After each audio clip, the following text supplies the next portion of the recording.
बाहर आ जाएगा, ठीक है। अब इथेनॉल जैसे ही बाहर आ जाएगा, जब तक टेम्परेचर कांस्टेंट रहता जब तक इथेनॉल बाहर आता, और फिर जैसे ही टेम्परेचर बढ़ने लगे इथेनॉल का आना बंद हो जाएगा, जल्दी से बीकर सरका लो। फिर बाद में क्या करो, 100 डिग्री सेल्सियस आएगा, अब पानी बाहर आना शुरू हो जाएगा, तो फिर बीकर हटा दो, दूसरा नया बीकर रखो, उसमें पूरा पानी क्या हो जाएगा, जमा हो जाएगा। फिर आप देखोगे नीचे क्या बचा रहेगा, सॉलिड फॉर्म में पूरा लिक्विड खत्म हो जाने के बाद अंदर क्या बचा रहेगा, फ्रुक्टोज। इसको भी निकाल लो, रिक्रिस्टलाइज करो, तो दोनों चीजें वापस अलहदा हो गई। तो डाले से हमने क्या, गन्ने की शक्कर मिल जाता क्या, ग्लूकोज और फ्रुक्टोज। इथेनॉल फिर से मिल गया है, डबल हम उसको यूज कर सकते हैं। तो write down fast.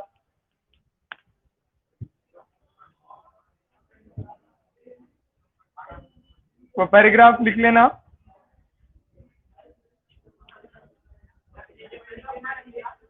Page number 299 का इंग्लिश वाले, वो पैराग्राफ लिख लेना, रिएक्शन लिख लेना। एग्जाम में उतना डिटेल में लिखने की जरूरत नहीं है। उन्हें बोलता how will you prepare glucose from sucrose, तो बस इतना ही लिखना, सुक्रोज ऑन हीटिंग विथ, ठीक है। आप उतना ही लिख लो, उतनी जरूरत नहीं लिखनी। समझ में आ गया ना, वो इथेनॉल डाल के सेपरेट करे, तो इतना लिखो, चलो फास्ट। और ये लेबोरेटरी मेथड है, और ब्रैकेट में लिखो तजुर्बेगाह का तरीका, लेबोरेटरी मेथड। ये लेबोरेटरी मेथड है, ग्लूकोज के प्रिपरेशन का लेबोरेटरी मेथड है। सुक्रोज लिख लो, उतना ही लिख लो, sucrose sucrose on warming with sucrose on warming with dilute hydrochloric acid, sucrose on warming with dilute hydrochloric acid or sulfuric acid, dilute hydrochloric acid or sulfuric acid for about 2 hours, for about 2 hours, for about 2 hours, use a mixture of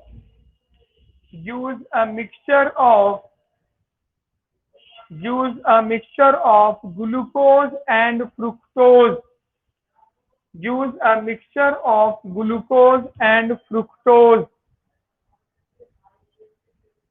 तो reaction लिख लो, reaction लिख लो, नहीं जरूरत नहीं। समझ में आ गया ना। सुक्रोज को हल्काया, सुक्रोज को हल्काया हाइड्रोक्लोरिक एसिड,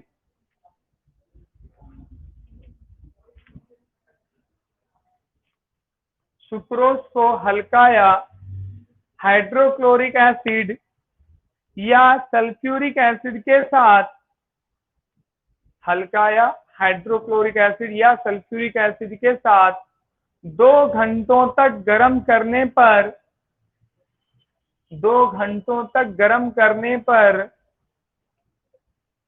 2 घंटों तक गर्म करने पर ग्लूकोज और फ्रुक्टोज का आमेजा हासिल होता है, ग्लूकोज और फ्रुक्टोज का आमेजा हासिल होता है।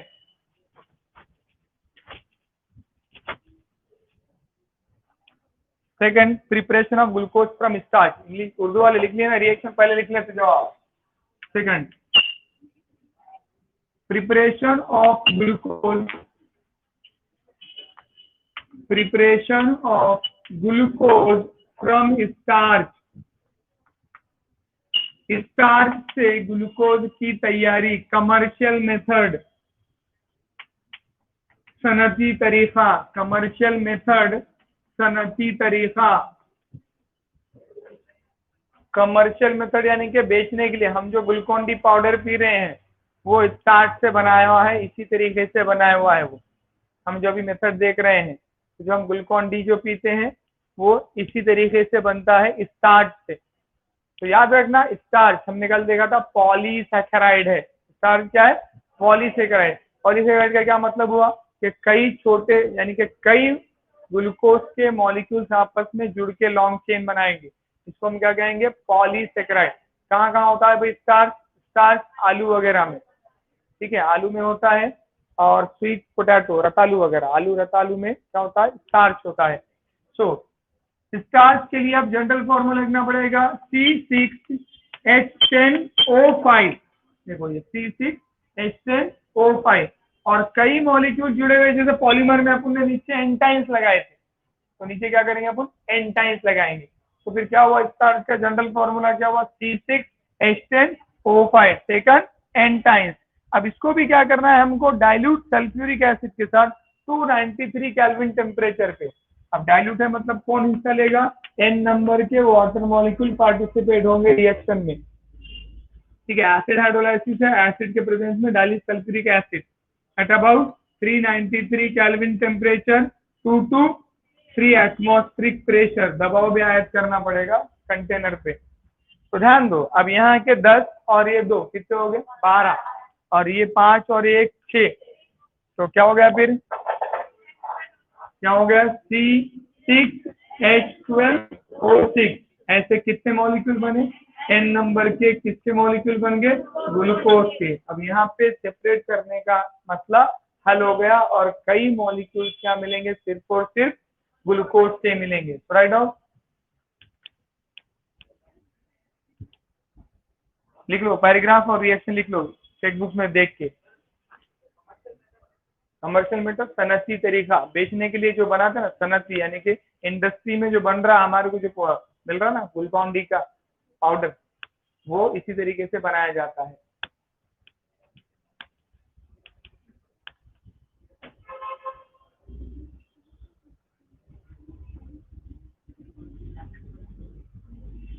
स्टार्च को डाइल्यूट सल्फ्यूरिक एसिड के साथ, स्टार्च को डाइल्यूट सल्फ्यूरिक एसिड के साथ, स्टार्च को डाइल्यूट सल्फ्यूरिक एसिड के साथ, डाइल्यूट सल्फ्यूरिक एसिड के साथ 393 केल्विन तपिश पर,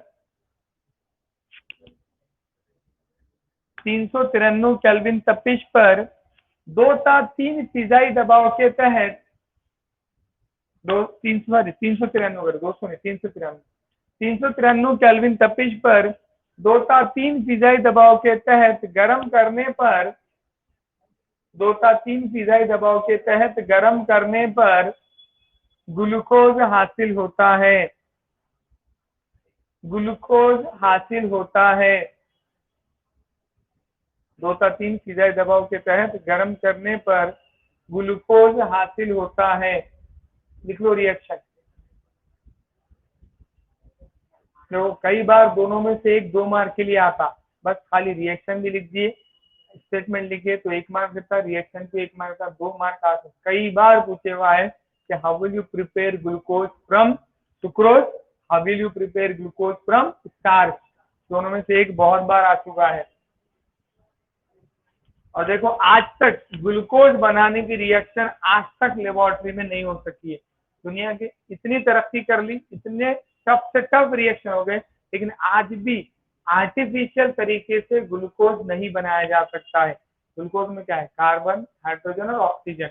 आज तक तीनों को मिला के 6 कार्बन, 12 हाइड्रोजन और 6 ऑक्सीजन को मिला के आज तक लेबोरेटरी में ग्लूकोज नहीं बनाया जा सकता। हालांकि सबसे सिंपल रिएक्शन है, कुदरत में ये फूड है, खाना है भी, खाने में क्या है? कार्बोहाइड्रेट। तो ये सबसे सिंपल रिएक्शन है, लेकिन ये रिएक्शन आज तक लेबोरेटरी में नहीं हो सकी है। ग्लूकोज जो बनता है वो नेचुरल चीजों में ही बनता है, फोटोसिंथेसिस से बनता है। पता है कॉलेज वालों को? फोटोसिंथेसिस सिंपल रिएक्शन है, कार्बन डाइऑक्साइड, पानी और सनलाइट किसके प्रेजेंस में होती है? माइटोकॉन्ड्रिया, बराबर है, क्लोरोप्लास्ट में होती है। तो ये सबसे सिंपल रिएक्शन है दुनिया की, पर आज तक इंसान ने इसको लेबोरेटरी में आर्टिफिशियल तरीके से ग्लूकोज नहीं बना सका। ग्लूकोज लेना तो गन्ने की शक्कर से लेना पड़ता, वो नेचुरल सोर्स से मिलती, गन्ने से मिलती।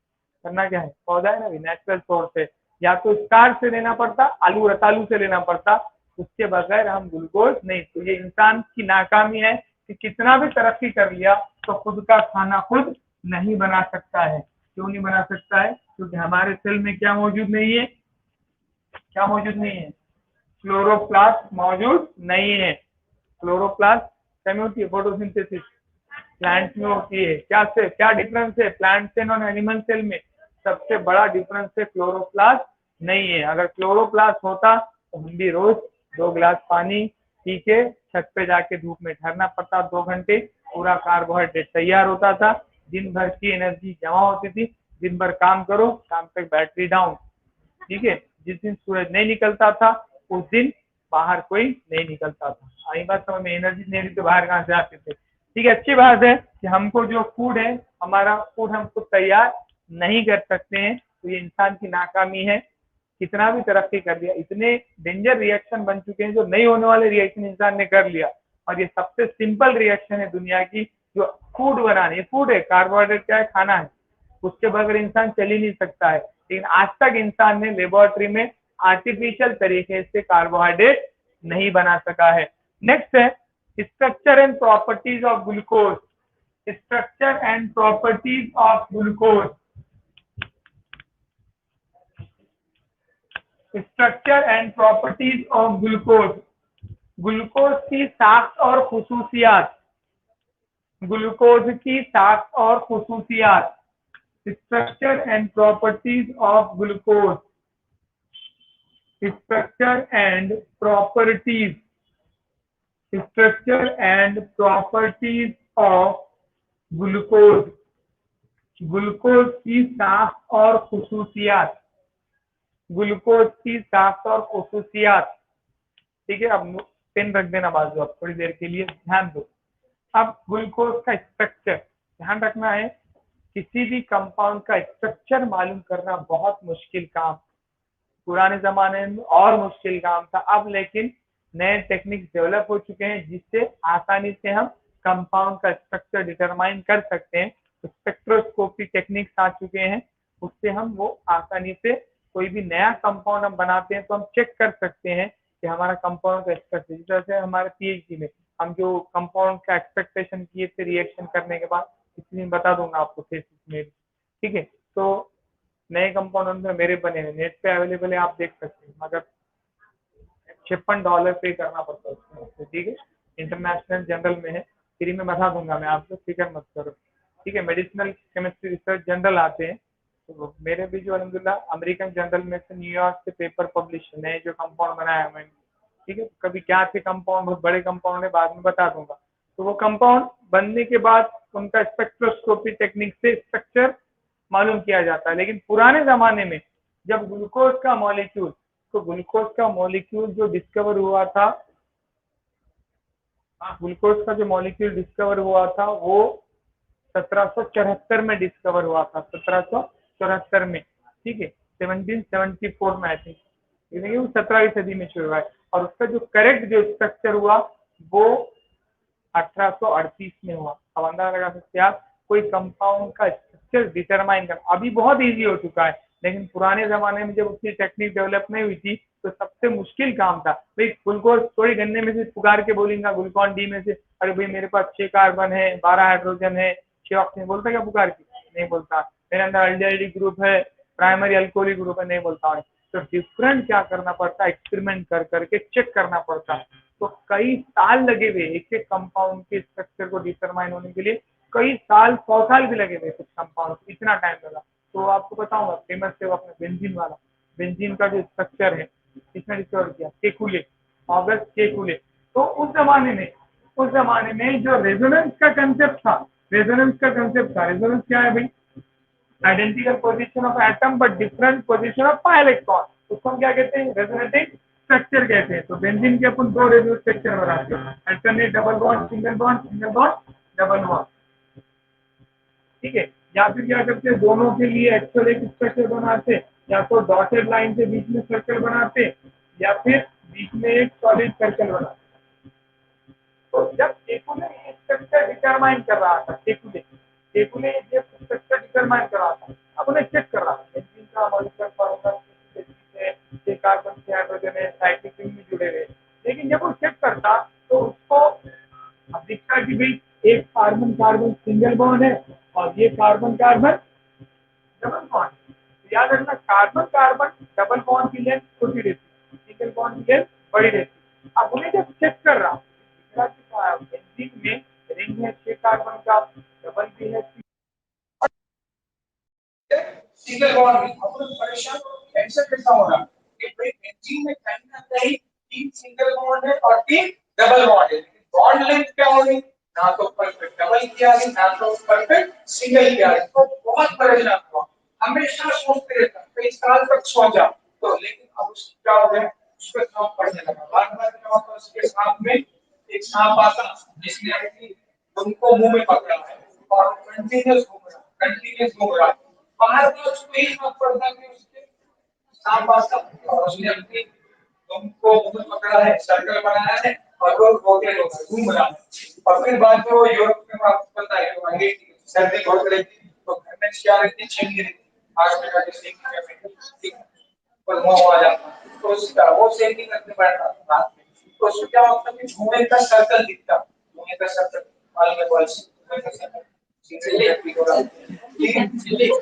सर्कल बार-बार क्या होता है धुएं में उसको सर्कल लगा, तो क्या हो रहा है ऐसा क्यों ये बार-बार ऐसा रिंग दिख रहा, उसके बाद जो है उसने सोचा इन रिंग में जो इलेक्ट्रॉन है वो एग्जैक्टली दो कार्बन के बीच में रुके हुए नहीं है, बल्कि वो कंटीन्यूअस क्या होते हैं, रोटेट होते रहते हैं, उसके बाद इसका रेजोनेंस का गुम्बद सार्थकों का कंसेप्ट ये भाव से निकले हुआ है, और बता अरे बराबर है बेंजीन में अभी क्या माना जा रहा था कि pi इलेक्ट्रॉन क्या है, दो डबल बॉन्ड क्या है, रुके हुए हैं, ये रुके हुए नहीं है बल्कि क्या होते हैं कंटीन्यूअस शिफ्ट होते रहते हैं, घूमते रहते हैं, इसके बाद उसने रेजोनेंस का कंसेप्ट किया और बोला कि बेंजीन ना तो परफेक्ट डबल बॉन्ड है, अभी जब घूमते रहो तो ना तो डबल है ना तो सिंगल है, इनमें डबल एंड सिंगल, तो अब बॉन्ड लेंथ भी ना तो परफेक्ट डबल की आ रही थी ना तो परफेक्ट सिंगल की, सिंगल से ज्यादा डबल से कम आ रही थी,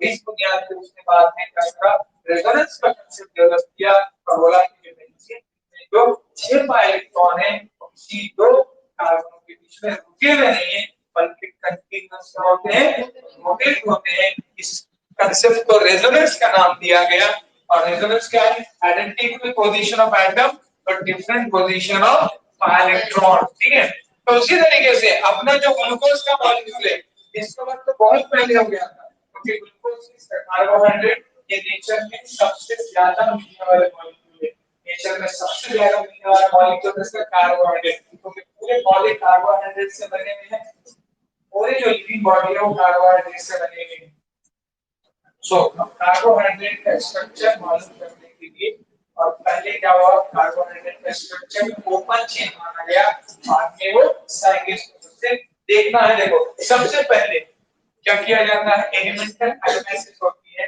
पता किया जाता है कि कितने कार्बन है, हाइड्रोजन और ऑक्सीजन है, तो ये बहुत सारी लंबी टेक्निक है, इसमें नहीं जाएंगे, दिया नहीं है उसने, डायरेक्ट उसने बोला कि ग्लूकोज का मॉलिक्यूलर फार्मूला, पता चला कि ग्लूकोज का मॉलिक्यूलर फार्मूला सालिनी-ज़ाब्ता C6H12O6 है, यानी कि ग्लूकोज एक 6 कार्बन 12 हाइड्रोजन और 6 ऑक्सीजन वाला कंपाउंड है, मतलब है अब क्या किया साइंटिस्ट ने, इसके अंदर ग्लूकोज, देखो उस जमाने में मालूम नहीं था, अब अपने को मालूम हो गया है, अपन डायरेक्ट ग्लूकोज में लिखेंगे, स्ट्रक्चर बना के रिएक्शन लिखेंगे, लेकिन उस जमाने में साइंटिस्ट ने क्या किया, ग्लूकोज के अंदर HI डाला, याद रखना HI स्ट्रॉन्ग रिड्यूसिंग एजेंट है, HI ये ताकतवर एडिटिव मुतामुल है, एडिटिव मुतामुल का काम क्या है, हाइड्रोजन डालना ऑक्सीजन निकालना,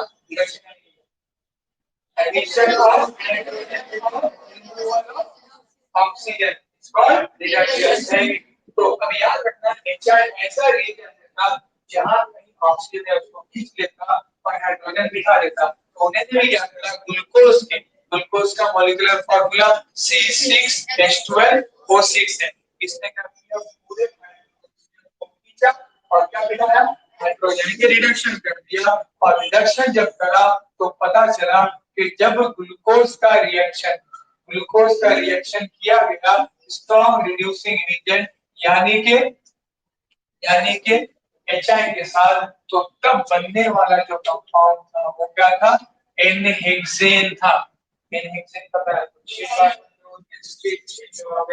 N-हेक्सेन, यही रिएक्शन ने कंफ्यूज कर दिया साइंटिस्ट को कि ग्लूकोज क्या है, एक 6 कार्बन वाला असाइक्लिक कंपाउंड है, यानी कि ओपन चेन स्ट्रक्चर है।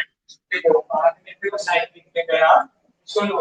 तो अब यहाँ पे ग्लूकोज का जो मॉलिक्यूलर स्ट्रक्चर लिखा जाएगा CHO, CHO लिखा जाएगा, फिर CHOH टेकन 4 टाइम्स और फिर CH2OH। आगे आपको लिखने बताओ यहाँ रिएक्शन साइंटिस्टों ने तो ग्लूकोज डाले थे, मालूम नहीं था उस जमाने में क्या स्ट्रक्चर है। अभी अपने मोबाइल में ग्लूकोज के पास एक एल्डिहाइड ग्रुप है, ग्लूकोज के पास 4 सेकेंडरी अल्कोहलिक ग्रुप है और एक प्राइमरी अल्कोहलिक ग्रुप है। ये कैसे कैसे पता चला आगे बताओ डिटेल में।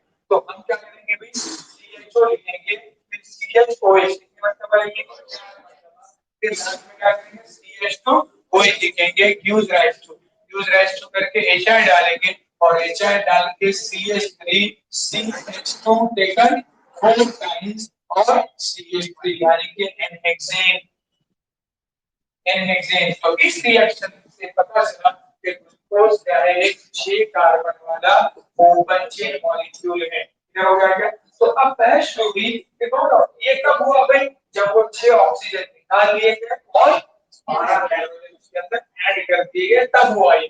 तो अब बहस शुरू हुई, ठीक है, वो ग्लूकोज तो ओपन चेन मॉलिक्यूल है, अब नो डाउट इसके पास 6 ऑक्सीजन है। तो बहस शुरू हुई, ये ऑक्सीजन एल्डिहाइड वाले हैं, एक कार्बोक्सिलिक एसिड वाले हैं, एक कीटोन वाले हैं, एक अल्कोहल वाले हैं। अब क्या करना पड़ता है, इतना रिएजेंट डाल के चेक करना पड़ता कि अगर वो उससे रिएक्शन कर लेता है तो उसके अंदर वो ग्रुप है। तो आप एल्डिहाइड के कीटोन पढ़ चुके हैं और आपको पता है किसी भी कंपाउंड में अगर कार्बोनिल ग्रुप हो, यानी कि C double bond O group हो, उसका रिएक्शन अगरचे हाइड्रोजन साइनाइड के साथ किया जाए, हाइड्रोजन साइनाइड बोलो क्या होता है, इलेक्ट्रॉन ट्रांसफर होते हैं और क्या होता है, डबल का सिंगल होता है, H बैठता है O पे और CH जाके बैठता है C पे और क्या बनता है, साइनोहाइड्रिन बनता है। याद आ रहा है, पूरे रिएक्शन हो चुके हैं। तो एनीवे उसी तरह से आप लोग जानते हैं अगर किसी कंपाउंड में कार्बोनिल ग्रुप है, एल्डिहाइड कीटोन बाद में देखेंगे, ठीक है, अगर कार्बोनिल ग्रुप है और उसके अंदर अगर हाइड्रोक्सिल अमाइन डाला जाए, NH2OH डाला जाए, बोलो क्या होगा, यहाँ का हो जाएगा H के साथ N जाके जुड़ेगा इससे, ये हो जाएगा double bond NOH plus H2O, यानी कि ऑक्साइड बनेगा। क्या बनेगा, ऑक्साइड, ऑक्साइड और मीथॉक्साइड। अब साइंटिस्ट ने भी क्या करें, ग्लूकोज का मॉलिक्यूल लिए, ठीक है, अभी अपने मालूम है कि उसके अंदर कार्बोनिल ग्रुप है, जमाने मालूम नहीं था, क्या करें, ग्लूकोज लिए, ग्लूकोज के अंदर HCl डाले, रिएक्शन हो गई, ग्लूकोज के अंदर HCl कंज्यूम हो गया, ठीक है, तो पता चला कि ग्लूकोज के अंदर मौजूद है कार्बोनिल ग्रुप मौजूद है, क्या मौजूद है, कार्बोनिल। तो अब साइंटिस्ट ने क्या किया कि ग्लूकोज के अंदर HCl डाला और HCl डालते ही HCl का एडिशन हो गया और HCl गायब हो गया। देखो अब चूंकि ग्लूकोज के अंदर एल्डिहाइड ग्रुप होता है इसलिए HCl ग्लूकोज के अंदर ऐड हो जाएगा। तो अब ये इलेक्ट्रॉन ट्रांसफर होंगे भाई, इधर अपना OH आके बैठेगा O पे और CN जाके बैठेगा C पे, ये हो जाएगा HC डबल का सिंगल OH, ऊपर आया CN, नीचे कोई तब्दीली नहीं, CHOH टेकन 4 टाइम्स और CH2OH। ग्लूकोज साइनोहाइड्रिन क्या लिखना करेंगे, glucose cyanohydrin, glucose cyanohydrin.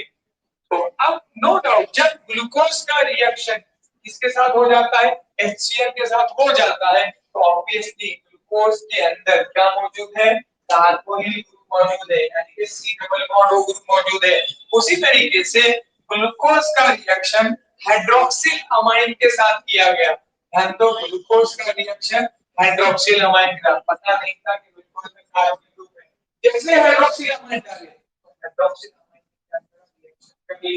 Glucose नए कंपाउंड में तब्दील हुआ। इससे पता चला कि ग्लूकोज के अंदर कहीं ना कहीं क्या मौजूद है, C double bond O group मौजूद है। देखो C double bond O CHOH taken 4 times और CH2OH प्लस क्या रहेगा, H2 उल्टा लिखना, H2N H2N और OH। बोलो क्या होगा फिर? वाटर निकलेगा यहाँ से, ठीक है, ये जाके बैठेगा यहाँ पे, तो आएगा CnOH, इधर H नीचे CHOH टेकन 4 टाइम्स और CH2OH, देखो प्लस H2O, देखो ये बन गया ग्लूकोज ऑक्साइड। क्या नाम है इसका? Glucose oxide. तो ये दो रिएजेंट है, HCl और NH2OH, हाइड्रोक्सिल और हाइड्रोजन सल्फेट। कि ग्लूकोज के अंदर क्या मौजूद है? ग्लूकोज के अंदर कार्बोनिल ग्रुप मौजूद है, यानी कि सी डबल बॉन्ड, चाहे वो अल्कीन हो या सी डबल बॉन्ड हो, ऑक्सीजन के साथ रिएक्शन करेगा और हाइड्रोक्सिल अम्ल के साथ रिएक्शन करेगा। तो ये जो दो रिएजेंट थे, इन्होंने बताया कि ग्लूकोज के अंदर कहीं कार्बोनिल ग्रुप मौजूद है, यानी कि सी डबल बॉन्ड मौजूद है। वो हो सकता है एल्डिहाइड हो सकता है, वो कीटोन भी हो सकता है। अब बहस शुरू हुई साइंटिस्ट में कि ठीक है भाई, ग्लूकोज में एक कार्बोनिल ग्रुप है, तो अब वो एल्डिहाइड वाला है कि कीटोन वाला है? एल्डिहाइड वाला है कि कीटोन वाला है? सब्जी वाला नहीं है, ठीक है। अब यहाँ पे हम देखेंगे कि अगर ग्लूकोज का रिएक्शन माइल्ड ऑक्सीडाइजिंग एजेंट के साथ किया जाए, ध्यान रखो ब्रोमीन वाटर, ध्यान रखना कि ब्रोमीन वाटर ये ऐसा ऑक्सीडाइजिंग एजेंट है, Br2H2O, ब्रोमीन वाटर। देखो पानी और ब्रोमीन को मिलाया जाए तो ये क्या देता है? Nascent oxygen. कैसे देता है देख लो, ये अपना वाटर है और ब्रोमीन Br2, अब ये H जाता Br के साथ, ये जाता Br के साथ, क्या जनरेट होगा? Nascent oxygen. तो ये जो ब्रोमीन वाटर है ये माइल्ड ऑक्सीडाइजिंग एजेंट है, कमजोर टक्सीडी मुतामुल है। कमजोर का क्या मतलब हुआ? कमजोर का मतलब ये है कि वो एल्डिहाइड के CH में ऐड हो सकता है, लेकिन कीटोन के CO में ऐड नहीं हो सकता है। अरे बात समझ में, ये कीटोन के CO में ऐड नहीं हो सकता है। तो अब साइंटिस्ट ने क्या करे? ग्लूकोज का रिएक्शन किसके साथ किए? ब्रोमीन वाटर के साथ किए, और ब्रोमीन वाटर के साथ इसका रिएक्शन करते क्या हो गया? ये ब्रोमीन वाटर ऑक्सीजन उसका ऐड हो गया और उसका ऑक्सीडेशन हो गया। बताओ अगर ब्रोमीन वाटर के साथ ग्लूकोज रिएक्शन कर लेता है तो ग्लूकोज का कार्बोनिल ग्रुप है, तो एल्डिहाइड वाला है। इससे पता चल गया कि जब ग्लूकोज ने रिएक्शन कर लिया ब्रोमीन वाटर के साथ, तो ये कंफर्म हो चुका था कि ग्लूकोज के अंदर क्या मौजूद है? एल्डिहाइड कार्बोनिल ग्रुप मौजूद है। तो कैसी रिएक्शन रहेगी? ध्यान दो, इसको लिखना ऊपर C डबल बॉन्ड O और साइड में लिखना है और CHOH टेकन 4 टाइम्स और CH2OH, ठीक है। यहाँ पे हर पे डालना Br2 water, bromine water, Br2H2 भी डाल सकते हो और नीचे डालना नेसेंट ऑक्सीजन। ये CH वाला बॉन्ड तोड़ सकता है, CC वाला बॉन्ड नहीं तोड़ सकता है। यह माइल्ड ऑक्सीडाइजिंग एजेंट, कमजोर टक्सीदी मुतामुल है। बोलो क्या हो जाएगा? C डबल बॉन्ड OH बन गया, CHOH टेकन 4 टाइम्स है और CH2OH है। इसका नाम है ग्लूकोनिक एसिड। क्या नाम है? Gluconic acid. तो क्या बन चुका है? Gluconic acid.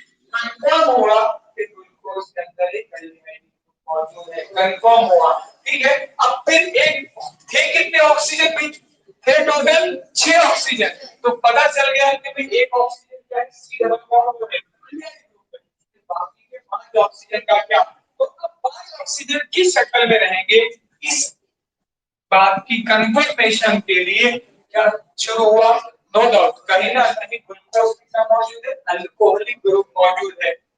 तो याद रखना अल्कोहलिक ग्रुप ये प्राइमरी भी हो सकते हैं और सेकेंडरी भी हो सकते हैं। तो याद रखिए कि अगर ये प्राइमरी अल्कोहलिक ग्रुप है, यानी कि CH2OH वाला अगर अल्कोहलिक ग्रुप है, इसका अगर ऑक्सीडेशन स्ट्रॉन्ग ऑक्सीडाइजिंग एजेंट यानी कि डाइल्यूट HNO3 के साथ, इसके साथ भी डाइल्यूट नाइट्रिक एसिड, देखो डाइल्यूट नाइट्रिक एसिड ये स्ट्रॉन्ग ऑक्सीडाइजिंग एजेंट होता है।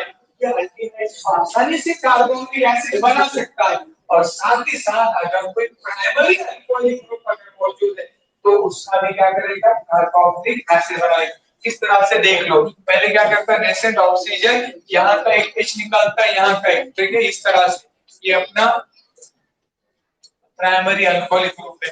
जैसे इसका रिएक्शन किसके साथ होगा, नाइट्रिक एसिड के साथ होगा, तो क्या करेगा वो एक H यहाँ का निकालेगा, एक H यहाँ का निकालेगा, बाजू वाले का निकालेगा, वाटर निकला और ये डबल बॉन्ड हो जाएगा और एक क्या, ये वाटर बन गया और एक क्या करता, कार्बन और हाइड्रोजन के बीच में, बोलो क्या बता, C double bond OH carboxyl group बन रहा है, C डबल बॉन्ड OH यानी कि कार्बोक्सिल ग्रुप। तो याद रखना डाइल्यूट नाइट्रिक एसिड ये स्ट्रॉन्ग ऑक्सीडाइजिंग एजेंट है।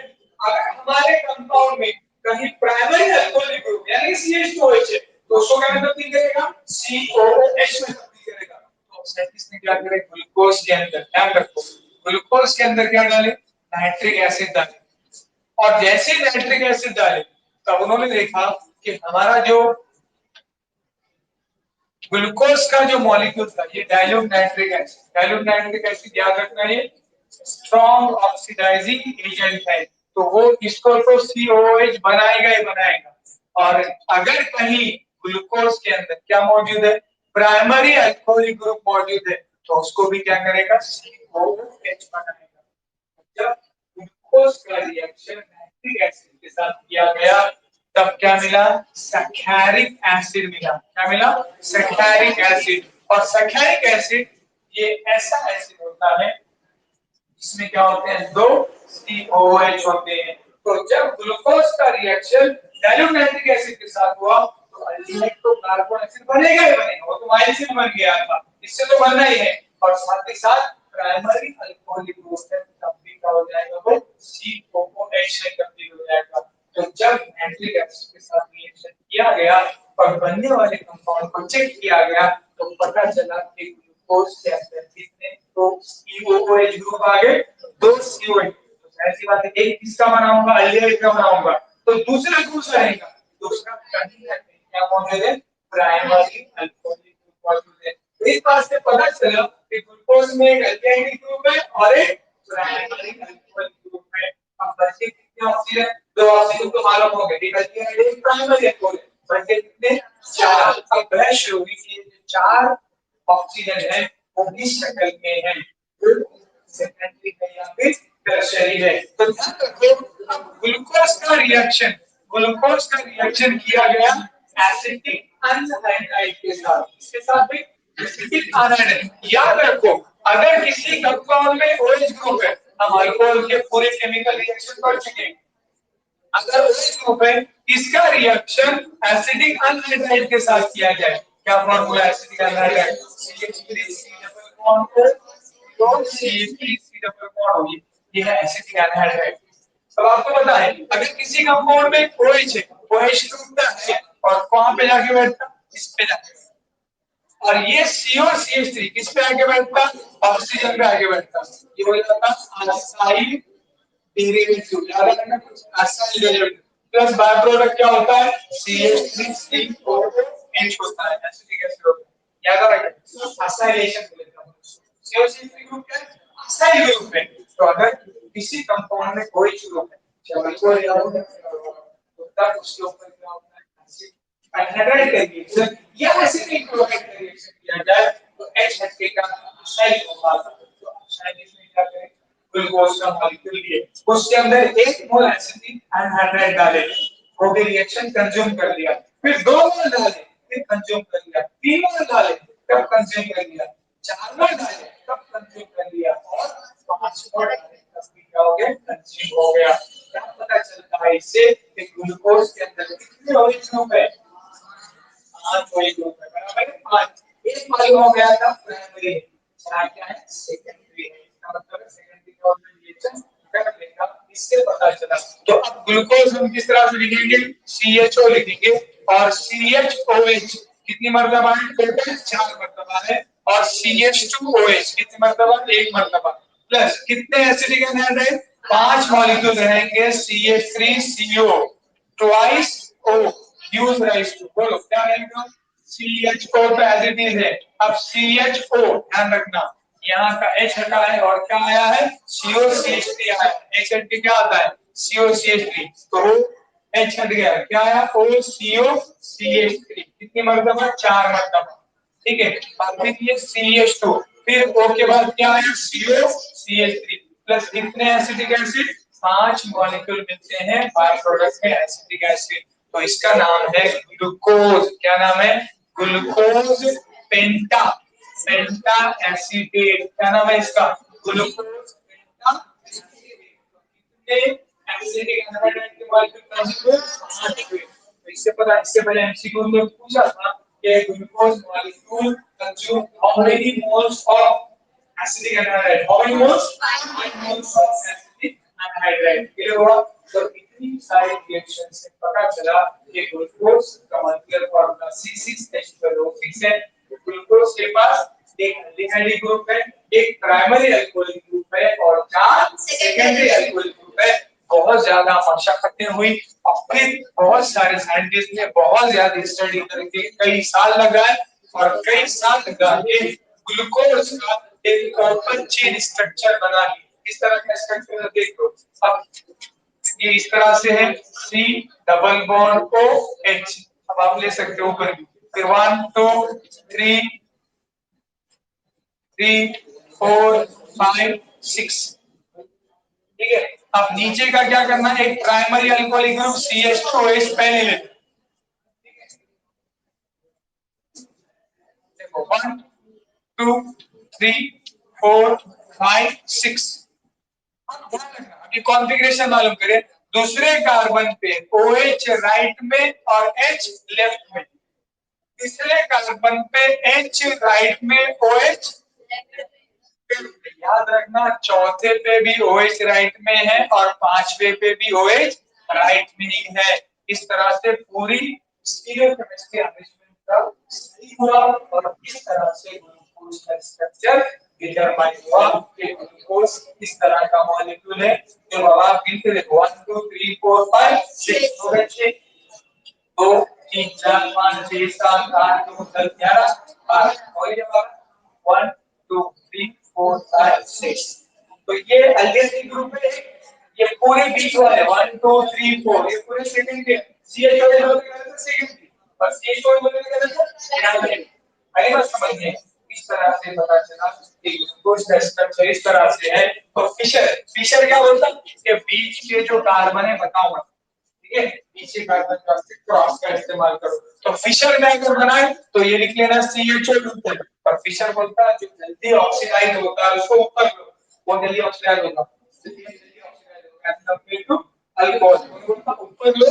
अब ऐसी लाइन खींच दो, अब क्रॉस लाइन लगाओ 1 2 3 4 और नीचे क्या करो CH2OH लिखो। अब चलो यहाँ से पहले OH H H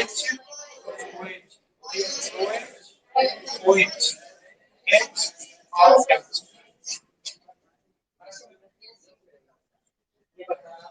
ग्लूकोज में कितने असिमेट्रिक कार्बन एटम हैं, कितने गैर मुशाबा कार्बन जोड़ हैं।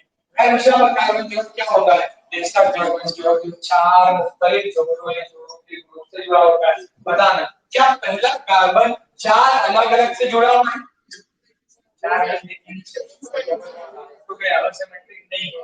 दूसरा देखो, दूसरा एक जानिब OH से अटैच है, एक जानिब S से अटैच है, एक जानिब CHO से और एक जानिब ये पूरे से है के साथ, तो ये असिमेट्रिक कार्बन एटम है। बताओ तीसरा है क्या, एक जानिब S से अटैच है, एक जानिब OH से, एक जानिब ये पूरा, एक जानिब ये पूरा। यस सेकंड भी है, थर्ड भी है, थर्ड भी यानी कि सॉरी थर्ड भी है, फोर्थ है ग्रीन OH H ये पूरा ग्रुप और ये पूरा ग्रुप ये भी है। फिफ्थ है क्या, फिफ्थ भी है। सिक्स्थ है क्या, सिक्स्थ पे आप देखो 2 हाइड्रोजन एक कैसे आ गया, तो 4 अलग अलग। पता चला कि ग्लूकोज के पास 4 सिमेट्रिक कार्बन एटम है, गैर मुशाबा कार्बन जोड़ है। आप जानते हैं इसके पास असिमेट्रिक कार्बन एटम होता है वो ऑप्टिकली एक्टिव होता है। बोले तो क्या अगर उससे पीपीएल लाइट पास करे उसके सॉल्यूशन से या तो क्लॉकवाइज में झुका या ऑप्टिकल हो चुका है, जो लोग नहीं थे वो बाद में देख लेना, ठीक है। ग्लूकोज दी थी, ग्लूकोज का सॉल्यूशन बना है और उससे पीपीएल लाइट पास कर दिए, ठीक है, तो किधर झुका था, क्लॉकवाइज डायरेक्शन में झुका था, इसलिए उसका मतलब एक्सप्लोर होने लगी, ठीक है, क्लॉकवाइज में झुका है, बड़ी कहानी है भाई, पिछला भी चैप्टर एडवाइस हो जाएगा बाद में देख लेना, ठीक है। अब याद रखो कि कितने ऑप्टिकल आइसोमर बनते हैं, उसके लिए फार्मूला था A is equal to 2 raised to n, A is equal to 2 raised to n, तो लाइन क्या है, number of symmetric carbon atom,